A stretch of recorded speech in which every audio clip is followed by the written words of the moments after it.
भारतीय बाजारों के लिए सुबह रिकवरी के संकेत। ट्रंप के टैरिफ वार पर एक महीने की रोक से डाउ फ्यूचर्स में बढ़त। एशियाई बाजारों में भी हरियाली।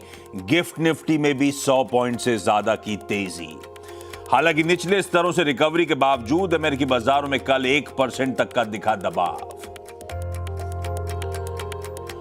टैरिफ वॉर को लेकर नरम पड़े ट्रंप।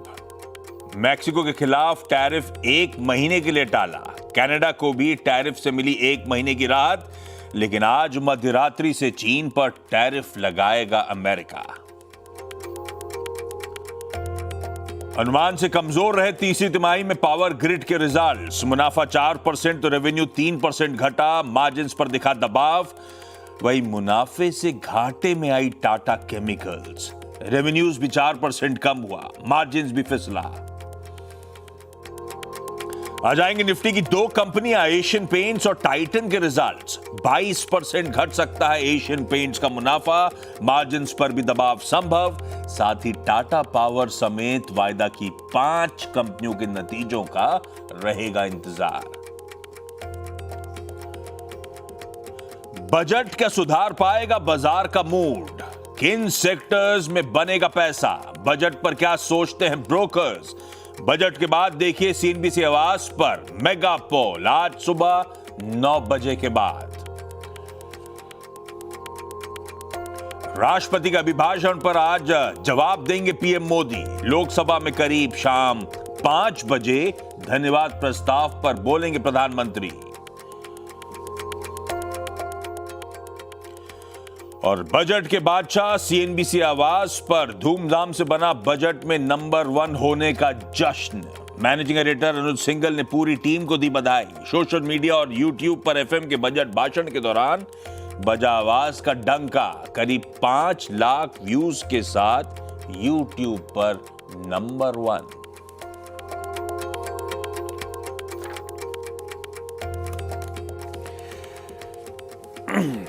मंगलवार की मंगल सुबह है। बेहतर संकेतों के साथ आशीष वर्मा आपके सामने खड़ा है। ट्रंप के जलवे बड़े हैं। कल टैरिफ तो आज यू टर्न के पीछे पड़े हैं। वाह वाह वीरू, सुना आपने? कहां है आशु कवि? आशु कवि कैसी लगी आपको मेरी ओपनिंग लाइन्स? आज सोच रहा था सोचते फैक्ट ये है। हाँ। आप अच्छे संकेतों के साथ बैठे हैं, खड़े नहीं हैं। एक बात याद नहीं, मैं खड़ा हुआ हूं, बैठूंगा अभी। अभी वो लाइन राइम भी नहीं कर रही थी। बैठे से वो एग्रेसिवनेस दिखाई नहीं देती, इसलिए लाइंस को अपने हिसाब से कवि मोड़ सकता है। कवि को अपने भाव को व्यक्त करने का मौका पूरा देना चाहिए। वैसे भाई साहब अब 8 बजे एक दिन शुरू करेंगे आपकी भी। 8 बजे आपकी भी कविता शुरू करेंगे ना। मैं किसी और के डोमेन में घुसता नहीं हूं। भाई साहब, ट्रंप साहब ने वैसे कल रात पहले खबर आई मेक्सिको को लेकर कि tariff for the time being pause कर दी गई हैं 30 दिन के लिए। थोड़ी देर बाद अपडेट्स कनाडा को लेकर भी आ गए। आएंगे इस पर डिटेल में बातचीत करेंगे। खैर, आज हफ्ते का डे 2 है और कल बैक टू बैक था तो सेकंड स्ट्रेट सेशन जब थोड़े दबाव के साथ भारतीय बाजारों में। थोड़ा तो खैर सैटरडे को था, कल तो ठीक ठाक दबाव था। दरअसल सैटरडे की बजट वॉलेटिलिटी के बाद कल सुबह ट्रंप साहब की टैरिफ अनाउंसमेंट्स ने दुनिया भर का मूड बिगाड़ रखा था। यूएस फ्यूचर्स, हमारे तमाम एशियन पीयर्स सब पेन में थे और इन अनफेवरेबल क्यूज के चलते हमने भी एक अच्छे खासे गैप डाउन के साथ शुरुआत करी। अच्छी बात यह थी कल शुरुआती वॉलेटिलिटी के बाद कोई फॉलो थ्रू सेलिंग नहीं दिखी और कहते हैं ना, की लेवल्स के आसपास सपोर्ट लेकर कुछ हद तक रिकवर करते हुए भारतीय बाजार नजर आए। एक समय ये निफ्टी 260 पॉइंट दबाव के साथ कामकाज कर रहा था। फाइनली सेशन की समाप्ति करी 125 पॉइंट्स की कमजोरी के साथ, तो रिकवर हुआ इंट्राडे में शुरुआती लो से। पर हां, ब्रॉडर मार्केट्स फिर कल अंडर परफॉर्म करते हुए नजर आए। एफआईआई ने फिर कैश मार्केट में करीब 4000 करोड़ रुपए के आसपास की सेलिंग कर डाली। वायदा में बिकवाली थी। इंडेक्स फ्यूचर्स में करीब 1700 करोड़ रुपए के आसपास की एफआईआई की फिर सेलिंग थी। लॉन्ग्स काट रहे थे, शॉर्ट्स ऐड कर रहे थे। इंडेक्स पे 89.5% शॉर्ट्स के साथ खड़े हुए। गजब मुश्किल परिस्थिति है। खैर, आज सेंसेक्स के वीकली कॉन्ट्रैक्ट्स की एक्सपायरी का दिन है।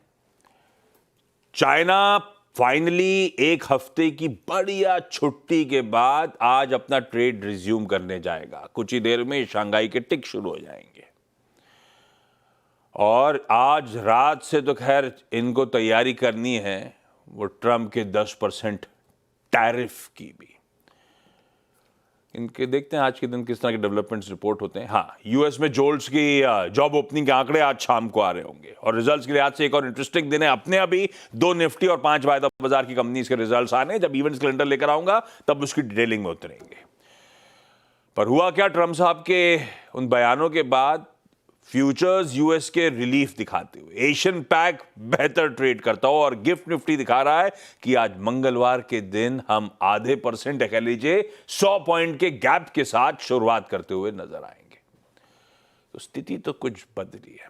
और हॉर्माज से जब रोज सुबह चर्चा हो रही थी तो टैरिफ की धमकी के साथ वो ये कह रहे थे कि एक विंडो टाइप दिया हुआ है, क्योंकि वो एप्लीकेबल था ट्यूसडे मिडनाइट 12:01 बजे से ट्रंप ने टैरिफ लगाए थे। तो ट्रंप ने शायद इसी तरह के निगोशिएशंस के लिए इस तरह की विंडो, धमकी भरी विंडो खोल रखी थी। हॉर्माज, आपके वो सटल हिंट्स समझ में आ रहे थे रोज, लेकिन लग नहीं रहा था ऐसा होगा, लेकिन हो गया फाइनली। उसी तरफ बढ़ गए, 30 दिन का पॉज आ गया है। पहले तो क्या क्या हुआ सिलसिलेवार तरीके से समझाइए और किस तरह से ग्लोबल मार्केट उसको ले रहे हैं। Good morning. गुड मॉर्निंग आशीष। और ये एक तरह से अगर देखा जाए तो ये होना भी था, क्योंकि पहले भी ये हो चुका है कोलंबिया के साथ। मगर हम ये भी बात कह रहे थे कि जिस तरह के टैरिफ्स का मामला कुछ अलग, वो मामला थोड़ा अलग था। मगर एक अब बाजार इस बात को शायद मान कर चलने लगे कि डोनाल्ड ट्रंप जो है इस तरह का कोई कदम नहीं उठाएंगे जैसे उनकी खुद की अर्थव्यवस्था को नुकसान पहुंचे। ये तो शायद उनको भी किसी ने जाकर कहा होगा, इसलिए उन्होंने भी कहा कि अब भाई थोड़ा नेगोशिएशन किया जाए, डील करी जाए। और कल हमने ये भी कहा था कि कनाडा और मेक्सिको झुकने वाले तो थे नहीं और उन्होंने भी टैरिफ लगाए थे, तो उन्हें डील करनी पड़ी। तो पहले तो मेक्सिको की राष्ट्रपति क्लॉडिया शेनबॉम ने कल अपने एक्स के हैंडल पर यह लिखा कि बहुत सारे समझौते हुए हैं यूएस के साथ, 30 दिनों के लिए टैरिफ्स को टाला गया है। और वो इसलिए हुए हैं क्योंकि मेक्सिको जो है अब सीमा पर 10,000 सैनिकों को तैनात करेगा इमिग्रेशन को रोकने के लिए, स्मगलिंग को रोकने के लिए। और दोनों ही देशों के साथ जो बातचीत हुई उसमें एक चीज़ कॉमन थी, वो थी फेंटेनिल। वो फेंटेनिल की स्मगलिंग को रोकने के लिए दोनों देशों ने कहा है कि हम कदम उठाएंगे। और इस वजह से भी, और यूएस ने भी कहा कि हम मेक्सिको में गैरकानूनी तरीके से जो हथियार सप्लाई होते हैं उसे भी रोकेंगे और सुरक्षा और ट्रेड दोनों पर दोनों टीम्स काम करेंगे। जस्टिन ट्रूडो ने भी आज तड़के एक्स पर लिखा कि उनके भी सीमा पर 10,000 सैनिकों को तैनात किया जाएगा इमिग्रेशन को, फेंटेनिल को रोकने के लिए। फेंटेनिल के जो कार्टेल्स हैं उन्हें आतंकवादी घोषित किया जाएगा और नए $200 मिलियन का वो निवेश करेंगे इंटेलिजेंस के एक्शंस को लेने के लिए, स्मगलिंग वगैरह रोकने के लिए।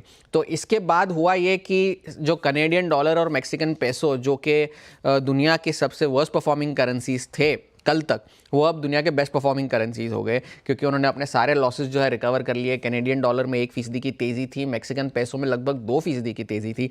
और यूएस के बाजार रिकवर हुए पर उतने भी नहीं हुए जितने होने चाहिए थे। डाउ तो खास करके रिकवर हुआ, 550 पॉइंट रिकवर हुआ निचले स्तरों से, मगर फिर भी लाल निशान में बंद हुए। S&P 500 में भी 70 पॉइंट की रिकवरी देखने मिली, मगर फिर भी लगभग 3/4% का नुकसान था। नैस्डैक में भी 1% का नुकसान था। तो ये तो रही मेक्सिको और कनाडा की बात। अब चीन कह रहा है भाई हमारा क्या, चीन पर तो अभी भी टैरिफ लगने हैं। मगर डोनाल्ड ट्रंप ने कहा है कि मैं शी जिनपिंग से बात करूंगा, बातचीत शायद अगले 24 घंटों में हो, तो वहाँ पर भी कोई निष्कर्ष निकल कर आए। चीन के बाजार आज भी बंद हैं।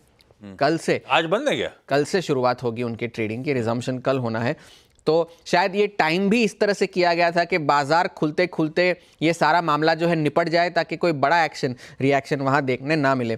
फेड का क्या रिएक्शन था इस सारे मामले पर? अब ऑस्टिन गूल्सबी जो कि शिकागो फेड के अध्यक्ष है, उन्होंने कहा है कि भाई ये सारे जो अब डोनाल्ड ट्रंप कदम उठा रहे हैं उससे शायद फेड की जो ब्याज दरों में कटौती की जो पेस है वो शायद धीमी हो जाए।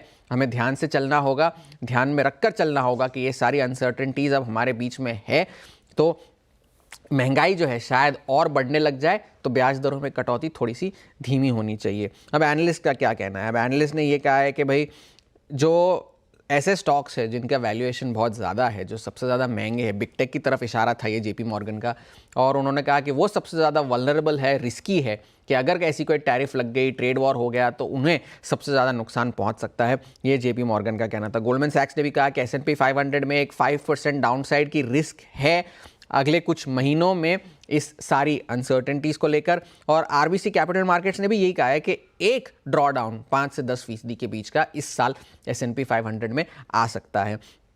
लेकिन ये सारी जो शुक्रवार से जब ये बाजार गिरने शुरू हुए थे यूएस के, वहाँ पर क्या हुआ, हेज फंड्स ने जो है 5वें हफ्ते लगातार यूएस के शेयरों को बेचा, मगर रिटेल ने खरीदारी की। उस दिन पिछले हफ्ते भी हम ये बात कर रहे थे कि वो $4 बिलियन की इन्फ्लो हमें देखने मिले थे ETFs में। कल भी शुक्रवार के सेशन में रिटेल ने लगभग $2 बिलियन की खरीदारी करी है। तो रिटेल अभी भी हर गिरावट में खरीदारी करने के मौके ढूंढ ही रहा है वॉल स्ट्रीट पर। आज क्या होना है, आज यूएस के फैक्ट्री ऑर्डर्स, ड्यूरेबल गुड्स का डेटा आना है, अल्फाबेट के नतीजे आ जाने हैं, AMD के नतीजे आ जाने हैं, टोयोटा, पेप्सी, काफ़ी सारे नतीजे आने हैं, और फेड के काफ़ी सारे अफसरों के बयान भी हैं। तो इन सारी चीज़ों पर नज़र रखने की ज़रूरत है। लेकिन अब जो सबसे बड़ा ट्रिगर ये होगा कि चीन के साथ डोनाल्ड ट्रंप का क्या रवैया होता है। फिलहाल के लिए आपकी जैसी पोजीशनिंग है, हैंडओवर वैसा है। आप अगर लॉन्ग है तो बहुत अच्छी रिकवरी हुई है, आप अगर शॉर्ट है तो आप कह सकते हैं कि अनिश्चितता अभी भी बनी हुई है। अनसर्टेनिटी तो बनी हुई है, लेकिन थोड़ा सा कलर आज के बीच में ग्लोबल फ्रंट पे कुछ रिलीफ आता हुआ, इसीलिए वो अपडेट्स आ रहे हैं पूरे एशियन पीयर्स की अच्छी मजबूती और अपने गिफ्ट निफ्टी के गैप के साथ खुलने के। कितनी टिकाऊ होगी, कितने फ्रेजाइल ग्राउंड पे हम खड़े हुए हैं, डिटेल में बातचीत कर लेते हैं वीरू से। कल का सेशन तो मैंने आपको आपकी स्क्रीन पे दिखाई दिया है। शुरुआती वॉलेटिलिटी के बाद रिकवरी प्ले आउट हुई, फाइनली दबाव, लेकिन दिन के लो से एक रिकवरी होकर दबाव के साथ बंद हुए। वीरू, ऐसे में कैसे पोजीशन नजर आते हैं, डेटा का इंटरप्रिटेशन क्या है, और अब इस तरह का अगर गैप और बदला मूड माहौल है तो दरअसल अप्रोच रखनी कैसी है? गुड मॉर्निंग आपको। गुड मॉर्निंग आशीष। यस, निफ्टी और निफ्टी बैंक दोनों ने लोअर लेवल्स पे कल एक उपलब्धि थी उनकी। निफ्टी बैंक की उपलब्धि ये थी कि 49,000 यानी पुट राइटर्स के जोन को रिगेन किया, थोड़ा कॉन्फिडेंस दिखाया, that's good. And closer to policy Ashish, 49,000 के पुट राइटर्स का कन्विक्शन थोड़ा सा सांत्वना देता है। हाँ, कुछ है जो कि एक स्ट्रॉन्ग कन्विक्शन ले रहा है कि ये वायलेट नहीं होगा। पहली चीज थी Nifty bank closure to 49,000, that stability. And for Nifty, जैसे कि हमने कल बात की थी कि अगर 20 डे में टूटा तो कोलैप्स होगा टुवर्ड्स बेस टू 23,233, वहां तक हुआ, लेकिन उसके बाद 20 डे को रीगेन किया। तो दो उपलब्धियां नहीं, 20 डे को रीगेन करना और 49,000 के पुट राइटर्स को होल्ड करना। बट स्केप्टिकल क्या बनाता है, आपको डराता क्या है, डाउटफुल क्या रखेगा? FIs के सेलिंग का फिर लौटना आशीष। शुरुआत करते हैं यहीं से। कल 3958 करोड़ रुपए की कैश में सेल किया, 2708 करोड़ रुपए का DIs का बाय था। लेकिन कल एक बार फिर से, and specially the kind of horror show हमने जो फॉरेक्स मार्केट में देखा 87 के ऊपर रुपए को, उससे थोड़ा सा अगर आप देखें ये और चिंताजनक हो जाता है।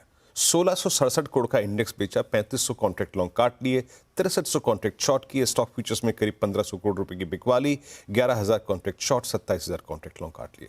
तो FIs के स्टैट्स फॉर दिस सेशन अच्छे नहीं हैं, और उनकी जो नेट शॉर्ट का आंकड़ा है वो फिर कैपिटलाइज होकर बढ़कर 1,84,000 कॉन्ट्रैक्ट शॉर्ट हो गया। तो ये दिक्कत है, और मुझे किसी भी बाय ट्रेड पर on the higher side doubtful रखेगा ये। अब आते हैं अप्रोच पे। इस आई थिंक अनसर्टेन एनवायरनमेंट में हम कर क्या सकते हैं। आप कॉल्स और पुट्स की प्लेसमेंट देखिए, और एक चीज याद रखिएगा, बजट डे का जो हाई था वो था 200 day exponential moving average. Call writers यहीं पे प्लेस्ड हैं, 23,600, 23,400, 23,500 पे, इनफैक्ट 23,500 पे आउटस्टैंडिंग वाई 1.25 करोड़ का है, दैट्स ह्यूज। और नीचे पुट राइटिंग एक बात है कि 23,100 पे, और बड़ी पुट राइटिंग कल 23,300 पे भी हुई, और आउटस्टैंडिंग वाई करीब 80 और 74 लाख के हैं। जरा पिरामिड्स लेके आइएगा, किस तरीके से FIIs ने या फिर इंस्टीट्यूशंस ने दो कॉल्स पे ग्रिप ली हुई है, और वो ग्रिप है बजट डे स्विंग हाई 23,500, 23,600, यहीं पे सबसे बड़ी कॉल बिकी हुई है। पिरामिड्स में ये चीजें बिल्कुल क्लियर है। ये दो कॉल्स अप्रोच क्या रहेगी, लेके आइए RS1। देखिए, आपको हर जगह आज ट्रेड को चेक करना पड़ेगा। जो मैं RS1 का उल्लेख कर रहा हूं ये है थ्रेशोल्ड पॉइंट्स। अगर डिप नहीं आया, गैप अप हुआ, तो हम कैसे अप्रोच करें इस गैप अप को? RS1 लेके आइएगा। 23,390 422 के ऊपर अगर टिक रहा है then a swing towards 486 512 looks possible. But क्या है ये 486 512? ये सबसे बड़े कॉल राइटर्स का जोन है। यही बाइसेक्ट हुआ तब हम जाएंगे 23,576 और 600 जो कि 200 डिमा है, जो कि बजट डे का स्विंग हाई है। बट याद रखिएगा all RS Jones RS1 RS2 ये एक कोलैप्स होने के जोन भी रहेंगे कंसिडरिंग FI सेलिंग। तो अपने ट्रेड को यहां पे चेक करते रहिए, एक रिवर्सल ट्रेड भी मिल सकता है शॉर्ट ट्रेड। और अगर गैप अप ना होता तो सबसे बेहतरीन ट्रेड होता है इस जोन को पिक करने का on the long side base one लेके आइए स्क्रीन पे। बेस वन को डिटरमाइन किया गया है पुट राइटर्स के जोन से, दैट्स 23190 एंड 260। तो अभी trajectory RS1 base one, RS1 कटा तो RS2 ऐसे अप्रोच कीजिए। और याद रखिएगा एक पिक्चर जरूर ड्रॉ करने की जरूरत है मेरे को कि अगर किसी भी सर्कमस्टेंसेस में निफ्टी आजकल में 23,190 तोड़ता है then a swing towards 23066 and 22972 looks possible. लेकिन वो पिक्चर अभी नहीं है। 190 एक ग्रेट सपोर्ट है। निफ्टी बैंक 49,000 पे strong put writing, that's the crux and specially closure to policy. कल नहीं रीगेन कर पाया अपना 20 डे एक्सपोनेंशियल मूविंग एवरेज जो कि अलाइंड है करीब 49,320 के जोन में। मेरी अप्रोच क्या रहेगी? देखिए कल सारे बैंक्स में कोई एक्शन नहीं था। अगर आप सिर्फ एक इंडसइंड बैंक को छोड़ दें और आप एक AU स्मॉल फाइनेंस बैंक को छोड़ दें तो बाकी किसी में एक्शन नहीं था। बड़ी चीज है पुट राइटिंग 49,000 पे, बड़ी चीज है कॉल राइटिंग एट 50,000। अप्रोच करेंगे, लेके आइएगा। बेस्ट ट्रेड बैंक निफ्टी को पिक करने का होगा at base one. Please screen पे लिखाइएगा बेस वन रीड कर लीजिए। इट्स 49,010 एंड 48,811 अपने रिस्क रिवॉर्ड रेशियो को बेटर रखने के लिए। अगर ये ना मिला तो पहला रेजिस्टेंस याद रखिएगा, that's 20 day exponential moving average 49,328। अगर इसके ऊपर ये क्रॉस हो गया तो swing towards 49,480 and 510 looks possible. और अगर 510 कटा तो आपको एक स्विंग टुवर्ड्स, जिसमें मैं पॉलिसी के एक्सपेक्टेशन और उसके रिवॉर्ड को जोड़ रहा हूं, अ स्विंग टुवर्ड्स 743, 872 और 50190 लुक्स पॉसिबल। आशीष। परफेक्ट। ये है आज मंगलवार की निफ्टी बैंक की स्ट्रैटेजी। सीधे कंचन से जान लेते हैं सुबह के इंपॉर्टेंट स्टॉक्स इन न्यूज। कंचन कौन कौन से?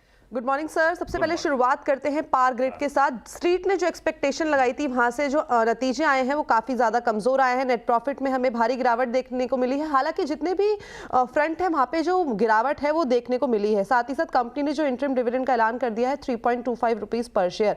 अब ये जो हमें गिरावट देखने को मिली है वो बेसिकली जो पावर की स्लगिश डिमांड देखी गई है ऑल ओवर इंडिया में, उसके पीछे से देखी गई है। वही इंडिया की जो इकोनॉमी स्लो होने से पावर डिमांड की जो ग्रोथ है उस पर भी कहीं ना कहीं इम्पैक्ट आता हुआ दिखाई दिया है।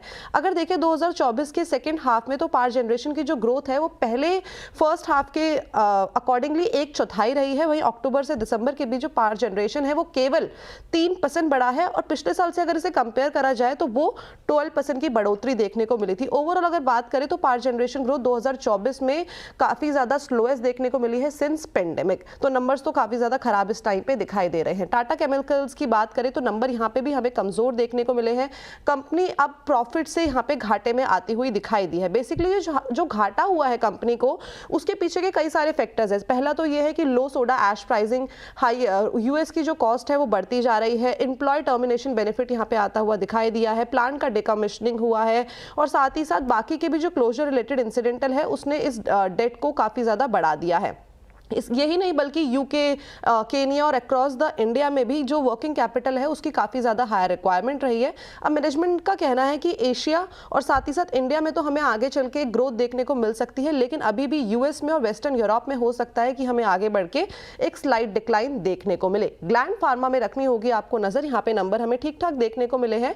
नेट प्रॉफिटेबिलिटी में कंपनी की करीब 7% का हमें इजाफा देखने को मिला है और यहाँ पे मार्जिन भी हमें करीबन 3% तक सुधरते हुए दिखाई दिए हैं। साथ ही साथ ग्लैंड फार्मा ने इस क्वार्टर में करीबन 13 नए मॉलिक्यूल्स को भी लॉन्च किया है। ग्लोबल प्रोडक्ट की अगर बात करी जाए तो वहां पे भी जो उनका रजिस्ट्रेशन है वो 1736 पे ये पहुंच गया है। इसके अलावा ग्लैंड फार्मा को एफडीए से ERI मिला है, जिससे अभी जो हालिया इंस्पेक्शन इनकी हुई थी हैदराबाद में वो सक्सेसफुली क्लोज हो गई है। और साथ ही साथ जो कंपनी इस टाइम पे एक्सपेंशन कर रही है अपने अक्रॉस द पोर्टफोलियो में, R&D में जो खर्च कर रही है, उससे जो कस्टमर सर्विस है उससे आगे हमें सुधार होता हुआ दिखाई दे सकता है। वेल्सपन एंटरप्राइजेस में रखिएगा नजर, यहाँ पे कंपनी के जो नतीजे आए हैं हमें मिक्स बैग देखने को मिले हैं। साथ ही साथ इस टाइम पे कंपनी ने कहा है कि उन्होंने फर्स्ट एवर 9 मंथ का कंसोलिडेटेड रेवेन्यू को टच कर लिया है 2563 करोड़, और कंपनी का इस टाइम पे करीबन 14,500 करोड़ का एक कंसोलिडेटेड ऑर्डर बुक बन गया है, जो कि दर्शाता है कि आगे चल के कंपनी किस तरीके की हमें प्रॉफिटेबिलिटी दिखा सकती है। साथ ही साथ इस टाइम पे फिस्कल 25 कंसोलिडेटेड एबिटा की बात करी जाए तो वो भी 700 करोड़ रहने की उम्मीदें जताई जा रही है। और कंपनी का कहना है कि कंपनी अपनी जो 3G स्ट्रैटेजी है उस पर जोरों शोरों से काम कर रही है। बेसिकली ग्रोथ, ग्रीन और गवर्नेंस पर कंपनी आगे बढ़ रही है।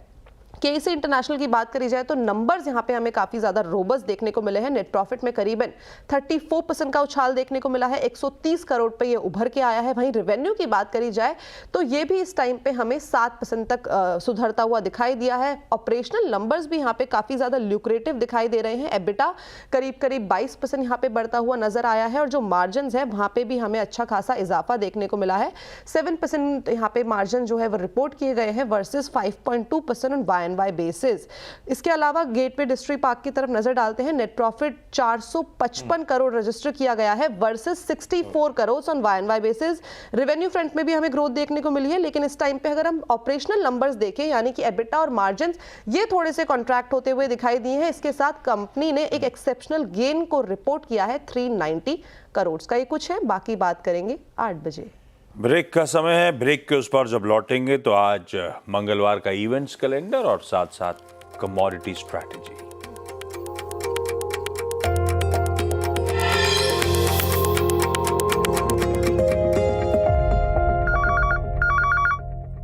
चलिए, ब्रेक के बाद आप सबका स्वागत है। आज का इवेंट्स कैलेंडर मंगलवार,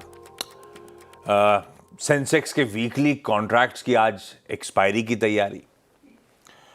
पीएम मोदी बजट सेशन में वो जो प्रेसिडेंट्स एड्रेस था उसके डिस्कशन पे आज लोकसभा में रिप्लाई करेंगे। अब वो बाजार बंद होने के बाद शाम को 4 बजे, 4:30 बजे, 5 बजे देखते हैं, लेकिन लाजली बाजार बंद होने के बाद वो रिप्लाई लोकसभा में। रिजल्ट्स मैंने कहा था 2 निफ्टी, तो उसमें जोड़ दीजिए एशियन पेंट्स और टाइटन। आजकल कंजम्पशंस का बोलबाला है, पर वो तो अब तूल पकड़ेगा। नतीजे अब तक कैसे रहे वो तस्वीर सामने आएगी। वायदाक में Godrej properties, metropolis health care, max financials, Tata power और टोरेंट पावर, 5 रिजल्ट्स जोड़ दीजिए। कैश की लंबी लिस्ट है। कुछ इंपॉर्टेंट एक्स डिविडेंड्स हैं, पर कोई भी इंडेक्स वाला नहीं है, इसलिए सिर्फ स्क्रीन पे छोड़ देता हूं, मेंशन नहीं कर रहा। आज रियल एस्टेट अडा पे रखिएगा। वैसे मुंबई बेस्ड खास तौर पे मुंबई सिविक बॉडी जो है बीएमसी, वो आज अपना बजट पेश करेगी। वैसे जब से बीएमसी को डिसॉल्व करा गया, ये तीसरा बजट है इस जनरल बॉडी का। जापान के 10 ईयर के बॉन्ड ऑक्शंस होने हैं। यूएस में रेड बुक यानी कि वो बड़े फॉर्मेट स्टोर्स की सेम स्टोर सेल्स ग्रोथ का आंकड़ा, फैक्ट्री ऑर्डर्स और जोल्ट्स की जॉब ओपनिंग का नंबर आएगा। एफओएमसी मेंबर्स, उसके बाद कुछ स्पीचेस लाइंड अप हैं, देखते हैं कुछ हिंट्स मिलते हैं। बॉस्टिक और डैली 2 लोग हैं जिनकी स्पीचेस लाइंड अप है। आज मध्यरात्रि से अब तो मेक्सिको और कनाडा बाहर हो गए। चाइना पे अभी भी टैरिफ्स 10% इंपोज करने की बात है, पर रिपोर्ट सजेस्ट करती हैं प्रेसिडेंट ट्रंप शायद आज शी जिनपिंग के साथ बातचीत करेंगे इन टैरिफ इंपोजिशन से पहले। तो शायद मसल फ्लेक्स करने के लिए टैरिफ का इस्तेमाल हो रहा है, बातचीत करके अपना काम करवा लेंगे। देखते हैं फिर भी आज शाम को क्या होता है, रात में क्या होता है। यूएस में अल्फाबेट के नंबर्स आने, उसके अलावा पेप्सिको, फाइजर वगैरह के नंबर्स हैं। ट्रंप साहब ने इजराइल के पीएम नेतन्याहू को आज व्हाइट हाउस इनवाइट करा है।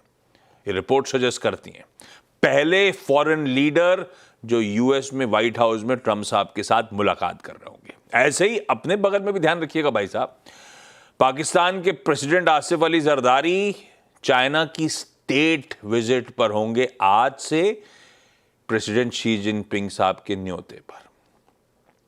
और आज वर्ल्ड कैंसर डे है, इंटरनेशनल डे है कैंसर के अगेंस्ट अवेयरनेस, जागरूकता फैलाने के लिए।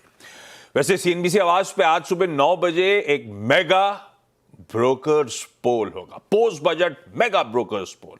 सबके जहन में बहुत सारे सवाल होंगे। निफ्टी की चाल, बजट को लेकर हाल, ब्रोकर्स कौन से स्टॉक्स, कौन से सेक्टर्स को रख रहे हैं रडार पे, सोना लगातार चमक रहा है, 82,000 के ऊपर खड़ा हुआ है, क्या 1 लाख के पार जाने की कर रहा है तैयारी, क्या चांदी सोने से बेहतर करेगी, रुपया कितना गिरेगा, अरे कितने सवाल है सबके जहन में। तो मेगा ब्रोकर्स पोल के थ्रू ये सारे बाजार के सवालों का आंसर आपके सामने प्रेजेंट करने की होगी कोशिश। खैर, तब और अब की सेकंड प्लेट लेकर आइए स्क्रीन पे। बॉन्ड यील्ड थोड़ा सा इंच अप करें, डॉलर इंडेक्स कूल ऑफ हुआ है, कल 109.5 सुबह से उसके पार कामकाज कर रहा था, फाइनली 109 के नीचे आ गया है। मेरे ख्याल से टैरिफ वाले मामले के बाद ठंडा पड़ा है, क्रूड ठंडा पड़ रहा है, और गोल्ड तो खैर डटा खड़ा ही हुआ आपको नजर आएगा। ऐसे में कुंवर जी ग्रुप के रवि दोहरा साहब ने मदद करी आज की स्ट्रैटेजीज। कच्चा तेल फरवरी वायदा बेचिए 63.98 के स्टॉप के साथ, एल्यूमिनियम फरवरी वायदा खरीदिए 249 का स्टॉप लॉस लगाइएगा। बाकी के लेवल्स आपकी स्क्रीन पर छोड़े जा रहा हूं। गिफ्ट निफ्टी के डिसेंट संकेत है, 1/3 से आधे % के हरे निशान के साथ शायद हम आज के सेशन की शुरुआत करें। एटलीस्ट अब तक गांधीनगर से ये संकेत आ रहे हैं। इस नोट पर आज के शो मॉर्निंग कॉल में इतना ही। ब्रेक के उस पार जब लौटेंगे तो आज मंगलवार का सीधा सौदा। नमस्कार।